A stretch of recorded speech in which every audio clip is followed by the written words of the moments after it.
Bro வணக்கம் bro. வணக்கம் bro. நான் சென்னையிலேருந்து வந்திருக்கேன் ப்ரோ. சென்னையில் கால் டாக்ஸி ஓட்டுறேன். ஆக்சுவலாக ராஜபாளையம் வந்தன்றதால உங்களை பார்க்க வந்திருக்கேன் ப்ரோ. உங்கள் பேர் ப்ரோ? என்னோட பேர் காளிராஜ் ப்ரோ.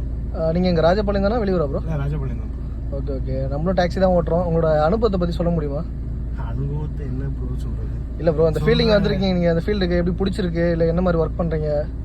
ஃபீல்டுக்கு ப்ரோ நம்ம ஃபஸ்ட்டு இந்த ஸ்டேரிங் பிடிக்கிறதுக்கு முன்னாடி பார்த்தீங்கன்னா ஒருத்தர் கற்றுக் கொடுக்கும்போது டிரைவர் ஃபீல்டு கற்றுக்க உனக்கு எங்கே போனாலும் சோறு போடும் அப்படின்னு சொல்லி சொன்னாங்க. கண்டிப்பாக உண்மையான விஷயம். ஆனால் இப்போ நான் டிரைவர் ஃபீல்டில் இருக்கும்போது பார்த்தீங்கன்னா நான் யாருக்காக இது பண்ணுறோம் என்னன்றது தெரியாத மாதிரி இருக்கேன் ப்ரோ. ஓ, எதனால் ப்ரோ அப்படி சொல்கிறீங்க? எதனால் அப்படின்னு பார்த்தீங்கன்னா ரோட்டில் பார்த்தீங்கன்னா நம்ம எவ்வளோ வண்டி வேலை பார்த்தாலுமே ரோடு சரியில்லை. ஒரு கஸ்டமர் சாட்டிஸ்ஃபைஸ் கொடுக்கணும், நம்ம பொறுமையாக இருந்து ஓட்டுறோம். ஸோ அப்படி இருந்தால் அவங்க கூட திட்டு தான் வாங்குறோம். டிரைவர் ஃபீல்டு என்ன கேட்டால் யாரும் வராதிங்கன்னு சொல்கிறேன். எதனால் ப்ரோ? ரொம்ப கஷ்டம் ப்ரோ. ஆக்சுவலாக நம்ம குடும்பத்துக்காக நம்ம உழைக்கிறோம் சொல்லி நம்ம ஓடுறோம். ஓகே. ஆனால் நம்ம ஓடுறது யாருக்காக ஓடுறோன்னே தெரியாமல் போகும்.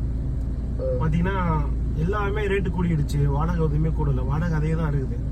ஆக்சுவலாக எல்லா ஃபீல்டுமே சொல்கிறேன். ஆக்சுவலாக கமர்ஷியல் வெஹிக்கிள் பொறுத்த மட்டிலும் எல்லா வண்டிக்குமே இது வந்து பார்த்தீங்கன்னா ஒன்றா தான் இருக்கும். ஏன்னு கேட்டிங்க அப்படின்னா போன வருஷம் இன்சூரன்ஸ் போடும்போது 22,000 ரூபாய், நான் இந்த வருஷம் என்னோட காருக்கு இன்சூரன்ஸ் போடும்போது 27,000 ரூபாய். டயர் பார்த்தீங்கன்னா 13,000 ரூபாய்க்கு வாங்கினேன். இப்போ பார்த்தீங்கன்னா 17,000 18,000 கிட்ட போயிடுச்சு. எல்லாமே ஏறிடுச்சு. நம்ம வருமானம் ஏறல. நம்ம உழைக்கிறோம். ஆக்சுவலாக ஒரு வண்டியில போறோம், ஒரு விபத்து நடக்க போகுதுன்னா எனக்கு அட்வான்ஸா தெரிஞ்சிடும். கண்டிப்பா. ரொம்ப அதனால என்னை நம்பி வர கஸ்டமரை நான் மட்டும் இல்லை, இந்த மாதிரி எல்லா டிரைவருமே அப்படிதான். எங்க உசுர பணைய வச்சுதான் நாங்கள் எல்லாரும் நாங்கள் கூட்டு போறோம். அவ்வளோ தூரம் எல்லாம் பண்றோம். ஆனா அந்த வர்ற கஸ்டமர்களுமே பார்த்தீங்கன்னா ஒரு டிரைவரோட கஷ்டப்படுறாங்களா அப்படின்னு சொல்லிட்டு தெரியாம எங்க கிட்ட வந்து ஆர்குமெண்ட் பண்ணுவாங்க. ஸோ ஒரு கஸ்டமர் வருவாங்க, அவங்க நான் கார்லயே ரன்னிங்ல ஸ்மோக் பண்ணுவேன். இந்த கஸ்டமரை டிராப் பண்ணதுக்கு அப்புறம் இன்னொரு கஸ்டமர் வரும்போது என்ன ஸ்மோக்கிங் வராது அப்படின்னு சொல்லி சொல்லுவாங்க. எல்லாமே ஃபீல்ட் அனுபவிக்கிற ஒரு கஷ்டம். எல்லாமே ஃபீல்ட்ல ரொம்ப ஒரு அனுபவிக்கிற ஒரு கஷ்டம் பார்த்தீங்கன்னா.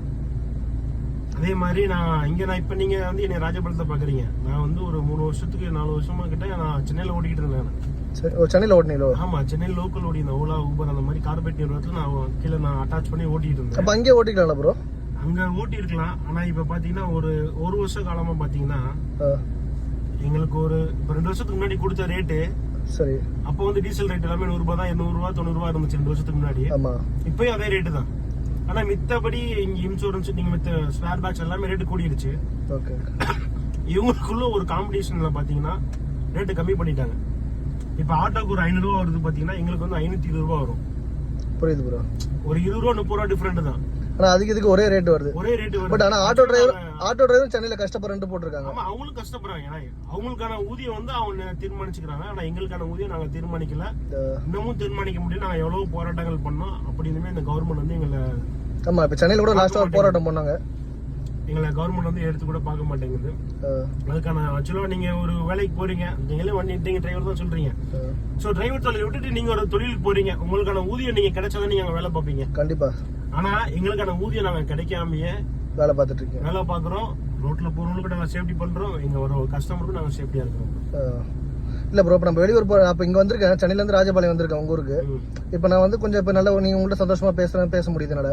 இப்ப இதே நீங்க வெளி ஸ்டேட், நம்ம இப்ப ஆந்திரா, கேரளா, கர்நாடகா போறோம், அங்க நம்ம எந்த கஷ்டத்தை அனுபவிக்கிறோம்? நீங்க ஆந்திரா, நீங்க அதர் ஸ்டேட்டே நீங்க போகாதீங்க, அது ஒரு பக்கம் இருக்குது. ஆனா இப்ப நம்ம இருக்கிற தமிழ்நாட்டிலே பாத்தீங்கன்னா ஒரு டிரைவருக்கான தேவைகள் எங்கேயுமே இல்ல. எப்படி சொல்றீங்க ப்ரோ? நீங்க ஒரு நார்மல் ஏன் ஒரு ராஜபாளையம் தான். சரி ப்ரோ. நீங்க இங்க போய் ஒரு பங்க்ல போய் நான் ரெஸ்ட் ரூம் போயிட்டு நான் ஃப்ரெஷ் அப் ஆகிட்டு நீங்க கேளுங்க. ஆமா, காலைல அலோவ் பண்ண மாட்டாங்க. ஏன்னு கேட்டீங்கன்னா நீங்க அங்க அவங்களோட சர்வீஸ் வந்து நீங்க அங்க டீசல் அடிச்சிருக்கணும், அந்த மாதிரிதான். ஆனா என்ன சொல்றது, இப்ப ஒரு இந்தியன் ஆயில் நிறுவனம் நீங்க வச்சுட்டீங்கன்னா ஒரு பங்க்ல நீங்க அடிச்சீங்கனாலும் போதும், நீங்க எங்க போனாலும் நீங்க யூஸ் பண்ற இது இருக்குது. ஆனா இங்க வந்து அவங்களோட ஓனர்லாம் வந்து பாத்தீங்கன்னா நம்ம விட மாட்டாங்க. ஆக்சுவலி இங்க ராஜபாளையத்துல நான் அதை கேட்டேன் ப்ரோ. நான் காலைல வரும்போது கேட்டேன், ரெஸ்ட் ரூம் போன சொன்னா கொஞ்சம் சேஃப்டியா தூங்குறதுக்கு இடம் கேட்டேன், இங்க போட முடியாது சொல்லிட்டாங்க. அது ஏன்னு தெரியல. இங்க மட்டும் இல்ல, நிறைய ஊர்ல போகும்போது நானும் உங்களை மாதிரி டாட் ஆச்சு தான் நானும் ஓட்டிட்டு இருக்கிறேன். சோ இப்போ இந்த ஆடி மாசம்ன்றனால எங்களுக்கு டியூட்டி அவ்வளவு வராது, வருமானம் இப்ப கம்மியா தான் எங்களுக்கு விட நம்மளுக்கு டியூட்டி அவ்வளவு வராது. கண்டிப்பா. சோ எங்கேயும் போய் நம்ம 3 நாள் 4 நாள் வந்து பாத்தீங்கன்னா டியூட்டி இல்லாம இருக்கணும். கண்டிப்பா. சோ அப்படி இருக்க போது நான் வீட்லயே இருந்துடலாமே சொல்லிட்டு நான் இப்ப இங்க இருக்கிறேன். ஆனா அந்த பங்க்ல ஏன் அவங்க விட மாட்டேன்றாங்க, ஏன் அலோவ் பண்ண மாட்டேன்றாங்க நம்மளுக்கு தெரியல ப்ரோ. ஆனா அந்த டிரைவிங் உங்களுக்கு இப்ப ரொம்ப பிடிச்சிருக்கா இல்ல பிடிக்காம வேலை செய்றீங்களா? அது தெரியல ப்ரோ, அதே கன்ஃபியூஸா இருக்குது. ஓட்டுறேன், வண்டி ஓட்டும் போது ராஜாவா இருக்குது, சந்தோஷமா இருக்கு. ஆனா வண்டி ஓட்டி முடிச்சு வாடகை வாங்கிட்டு டீசல் அடிக்கணும், வண்டி மெயின்டெனன்ஸ் பார்க்கணும், அப்புறம் இன்னொரு கடங்காரங்க இருக்காங்கல்ல, ஆமா, அவங்களுக்கு அது பிரச்சனை, பெரிய பிரச்சனை. இப்ப என்ன சொல்றேன்னா, இப்போ ஒரு மாசம் டிவி கட்ட முடியல ப்ரோ. இந்த மாசம் உங்களை சொல்றதுக்கு என்ன, எனக்கு இந்த மாசம் டிவி கட்ட முடியல. நான் டிரைவிங்ல இருக்கேன்னு சொல்லி என்னோட ஃபைனான்ஸ் கார்டு ஃபோன் பண்ணி வைக்கிறேன் நான்.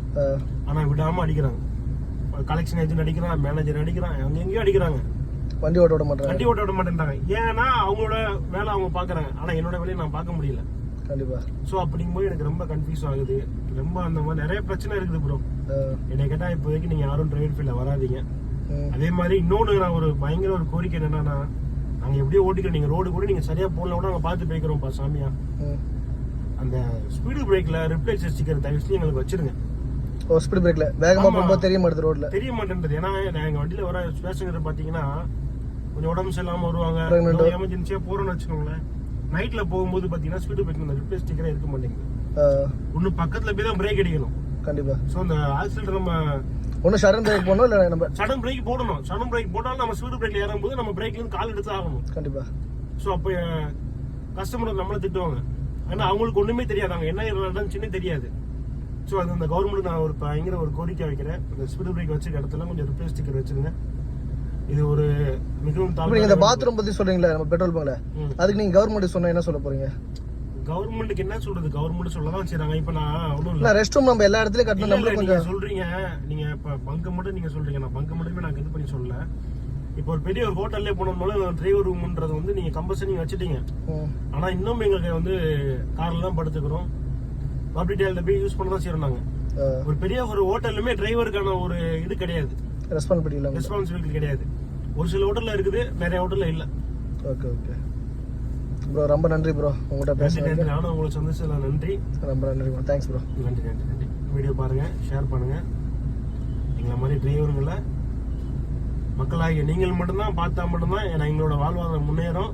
நாங்கள் சந்தோஷமா இருக்கணும்னு நினைக்கிறீங்கன்னா எந்த ஒரு டிரைவருமே நீங்க இது பண்ணாதீங்க.